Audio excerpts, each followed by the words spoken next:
और संस्कृति का भी होगा साथ। देखिए उत्तराखंड का हर रंग रोजाना टीवी 100 के संग।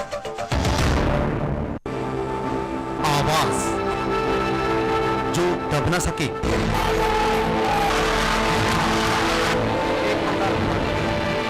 बदल देती है राजनीति का रूप।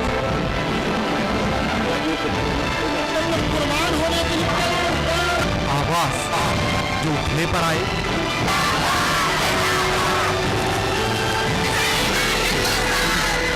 छीन लेती है सत्ताधारियों का सुख।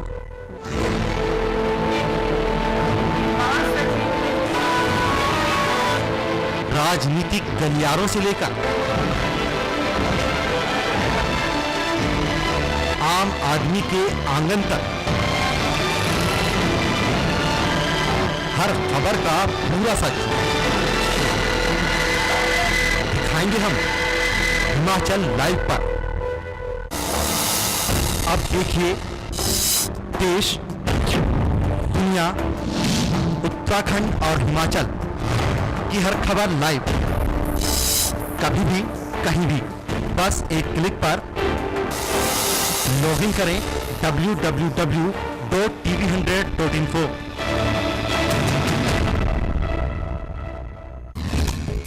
अगर आप उत्तराखंड या हिमाचल के निवासी हैं और आपके इलाके में कोई समस्या है, तो हम बनेंगे आपकी आवाज।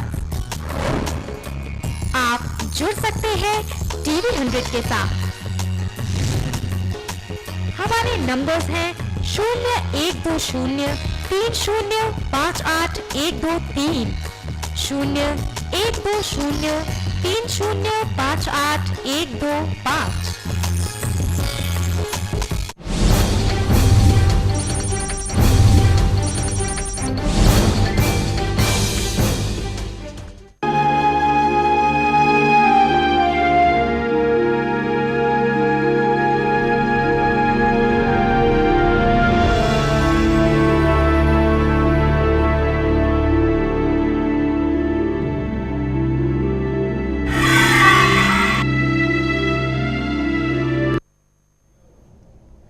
नमस्कार, स्वागत है आपका हमारी इस खास पेशकश मोहे बिटिया ना कीजो में, और मैं हूं आपके साथ अनु जैन।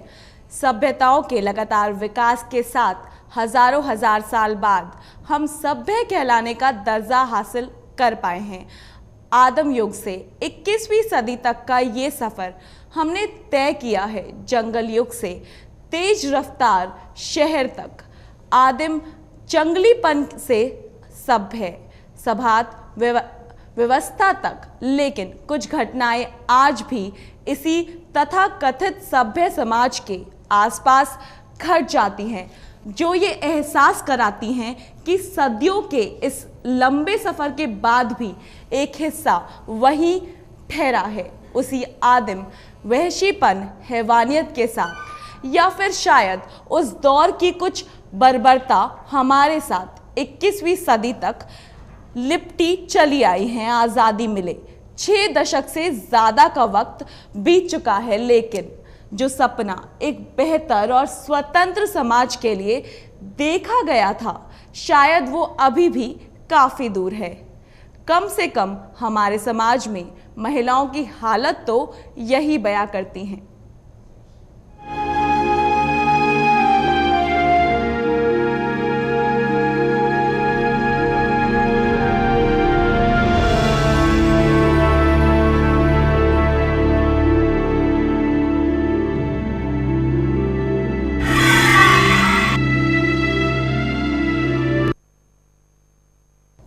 इतना सब कुछ बीत जाने के बाद भी हम खुद को क्यों नहीं बदल पा रहे हैं? किसी एक घटना से हम उभर नहीं पाते हैं कि एक दूसरी घटना, दूसरी घिनौनी वारदात झंझोड़ कर रख देती है। ताज़ा मामला धर्मशाला की खनियार पंचायत का है, जहां महज एक 13 महीने की मासूम बच्ची का बलात्कार उसके पड़ोस में रहने वाले एक इंसान ने किया। उस वक्त बच्ची की मां कहीं बाहर गई हुई थी और बच्ची को उस हैवान के भरोसे छोड़ गई थी। बच्ची की हालत बिगड़ने पर जब माँ उसे अस्पताल ले गई तो डॉक्टर जो कुछ बताया उसके पैरों तले जमीन खिसक गई। देखिए इस पर हमारी पूरी रिपोर्ट।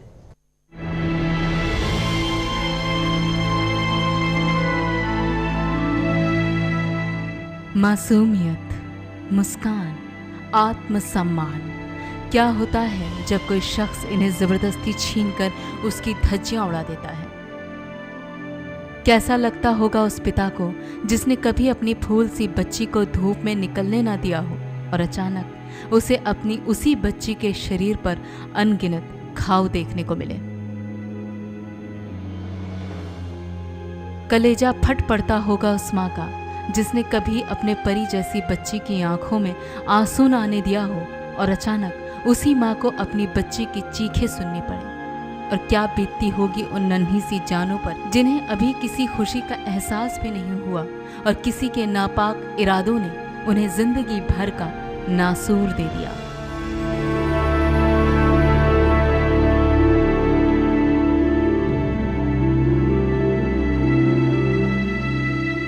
ये आंखें जिन्होंने अभी जिंदगी देखी ही नहीं, उन्हें देखना पड़ा एक ऐसा खौफनाक मंजर जिसकी कभी कल्पना भी नहीं की जा सकती। ये छोटी सी जान जिसे मुस्कुराना चाहिए लेकिन उसे मिला एक ऐसा दर्द जिसकी उसे वजह तक नहीं पता।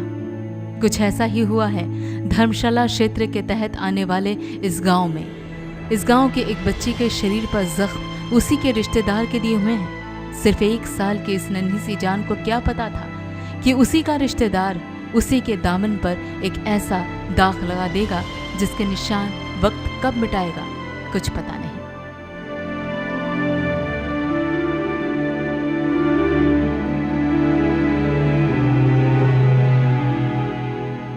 पैंतालीस वर्षीय आरोपी अपने चचेरे भाई के पास रहने के लिए आया था। दोपहर 12:30 बजे जब भाई की पत्नी बाजार गई तो आरोपी ने उसी परिवार की 1 साल की बच्ची को अपनी हवस का शिकार बनाया जिस परिवार ने उसे आश्रय दिया था। वैसे तो वो आरोपी पुलिस की हिरासत में है लेकिन उस नन्ही सी जान की हालत गंभीर बताई जा रही है।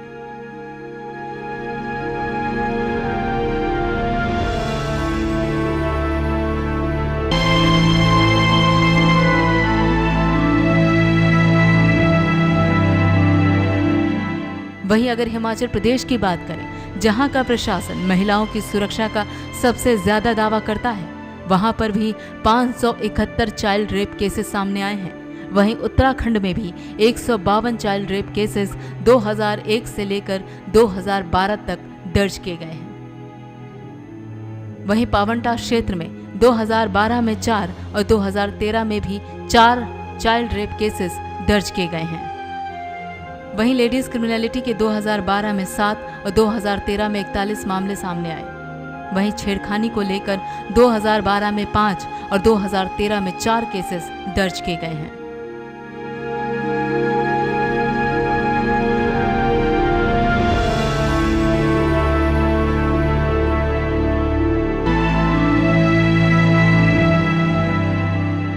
कहने को तो सरकार और हर प्रदेश का प्रशासन महिलाओं की सुरक्षा का दावा करता है।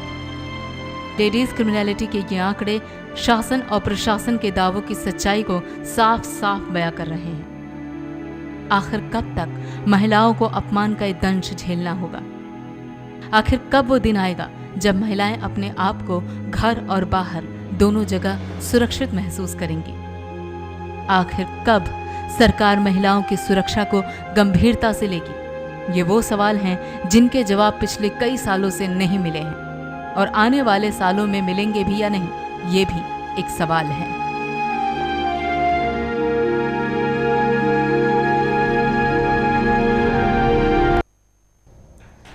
देवभूमि कहे जाने वाले हिमाचल प्रदेश में इस तरह की घटना जब सामने आती है तो वो तारदार कर देती है। साफ तौर पे कहा जा सकता है कि आखिर किस तरह की मानसिकता है जो ये सब करने पर विवश कर देती है इंसान को। एक 13 महीने की बच्ची जिसने समाज में, इस दुनिया में कुछ भी नहीं देखा था, उस बच्ची के साथ इस तरह की घटना हुई। शायद वो अपने जीवन में कभी इस घटना से उबर ना पाए, शायद उबर भी गई तो जब उसे इस घटना के बारे में पता चलेगा तो वो कभी इस समाज के दरिंदों को माफ कर पाएगी। तो इसी पर ज़्यादा जानकारी के लिए हमारे साथ जुड़ चुके हैं हमारे संवाददाता मृत्युंजय पुरी धर्मशाला से। मृत्युंजय, मैं आपसे जानना चाहूंगी कि क्या थी ये पूरी घटना। जी अनु, मैं आपको बताना चाहूंगा कि जो छोटी सी जो 1 साल की बच्ची थी, इसके साथ इसके ताया, जो रिश्ते में इसका ताया लगता है, उसने कुछ हाथों से छेड़खानी की थी, जिस कारण जो उसकी माँ थी वो बाजार गई थी, जिसको कुछ पता न चल पाया। उसके बाद जब माँ वापस आई तो उसकी माँ ने देखा कि उसकी बहन काफी रो रही है और काफी उसको दुख हो रहा था, तो माँ ने उसको हॉस्पिटल ले गई तो वहां पे पता चला कि इसके साथ छेड़खानी की गई है, जिस कारण उसकी माँ ने जो है पुलिस में FIR दर्ज करवाई और उस ताया को जो है गिरफ्तार करवाया। जी, तो अब पुलिस ने गिरफ्तार कर लिया है मुजरिम को। किस तरह की कार्रवाई का भरोसा दिलाया है पुलिस ने? पुलिस ने पूरा आश्वासन दिया है। उन्होंने कहा था कि जिस तरह की घटना हुई है इसकी पूरी फोरेंसिक लैब में भी इसकी जांच हो रही है। सोमवार को जो है फोरेंसिक लैब की जो रिपोर्ट होगी उसके हिसाब से अब जो आगे की कार्रवाई होगी वो पूरी की जाएगी। जी तो अब किस तरह की हालत बनी हुई है बच्ची की? बच्ची जो थी अब वो उसको हॉस्पिटल से डिस्चार्ज कर दिया गया है, उसे घर ले जाया गया है। बच्ची तो काफी अभी जो है उसे थोड़ी सी प्रॉब्लम तो है ही है। डॉक्टर ने बताया था कि उसको थोड़ी सी प्रॉब्लम है। वो बच्ची बार बार रो रही है और दर्द जो है वो अभी भी हो रहा है, जिस कारण जो है बच्चे के माँ बाप जो है काफी परेशान है। जी बहुत बहुत शुक्रिया इस तमाम जानकारी के लिए मृत्युंजय।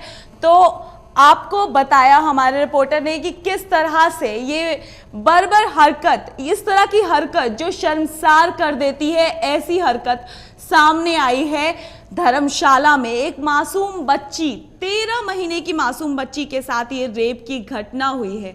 और इसी पर हमारे साथ जुड़ चुके हैं निहाल पराशर जो कि एक पत्रकार है, और हमारे साथ जुड़ी हुई हैं शिल्पी अरोड़ा जो कि उत्तराखंड की कांग्रेस की प्रवक्ता है। स्वागत है आपका हमारे इस कार्यक्रम में। तो सबसे पहले निहाल, मैं आपसे जानना चाहूंगी कि धर्मशाला में जिस तरह का ये मामला सामने आया है, इसकी आपने पूरी घटना सुनी कि क्या थी ये पूरी घटना, क्या कहना चाहेंगे आप इस घटना के बारे में? देखिए, मेरी शुरुआती बात मैं इससे शुरुआत करना चाहूँगा कि हमें इस पूरे मामले को बहुत ही व्यापक तौर पे देखना पड़ेगा। जी। बात सिर्फ अब ये नहीं है कि एक लड़की के साथ पहली बार तो हुआ नहीं है। बात यह है कि कई दिनों से ये सब चीज़ें होती रही, कई दिनों से, कई सालों से। और जो दिल्ली में 16 दिसंबर का केस हुआ था उसके बाद से मीडिया ने भी अब इन बातों को, इन मामलों को तरजीह देनी शुरू कर दी है। और अब ज़रूरत ये आ गई कि इतने दिनों के बाद अब हम मुद्दे की बात पे आ जाएं। बात सिर्फ सेंसेशनलिज्म पर ना रहे, बात आ जाए कि इसका मूल कारण क्या है, उसको डिस्कस करने की ज़रूरत है, उनके ऊपर बातचीत करने की ज़रूरत है। और उसके अलावा ज़रूरत यह है कि किस तरीके से एक जो विकृत मानसिकता है उससे हम किस तरीके से लड़ सकते हैं, समाज उससे किस तरह से लड़ सकता है। समाज लड़ भी रहा है या नहीं लड़ रहा, वो बहुत ज़रूरी है जानना। और दूसरी बात जानना ज़रूरी ये है कि क्या समाज तैयार है लड़ने के लिए। हमारे अंदर जो खुद की टबू है, क्या जो इतने सारे विरोधाभास समाज के अंदर है, कि उसके बाद समाज तैयार भी है लड़ने के लिए। जी, तो किस तरह की मानसिकता होती है उन लोगों की जो इस तरह की घटना को अंजाम देते हैं? निहाल, अगर आप कुछ बता पाए इस पे तो। मुझे पता नहीं मानसिकता क्या होती है, इसके बारे में मैं सही इंसान नहीं हूँ बात करने के लिए कि मानसिकता क्या होती है। जी, शिल्पी जी, मैं आपसे जानना चाहूंगी कि आपने पूरा मामला देखा, सुना कि किस तरह का ये मामला है, तो क्या कहना चाहेंगे इस पूरे मामले पर आप? नहीं, मैं बिल्कुल सहमत हूँ। बहुत ही विकृत मानसिकता है और मुझे लगता है कि ये कोई इंसान नहीं है, ये कोई राक्षस ही काम कर सकता है। 1 साल की बच्ची जो ठीक से बोलना भी नहीं जानती है, उसके साथ इस तरीके की हरकत कोई इंसान तो नहीं कर सकता। वो पूरी तरह से मानसिक रूप से विकृत केस है जिसको कि हॉस्पिटल में जमा करा देना चाहिए। ये लोग समाज में रहने लायक नहीं है। नॉर्मली केसेस में आप देखते हैं कि महिलाओं के ऊपर इल्जाम लगा दिया जाता है, उसने कपड़े नहीं ठीक पहने थे, वो रात को क्यों गई थी, उसको नहीं जाना चाहिए था, किसी को साथ लेके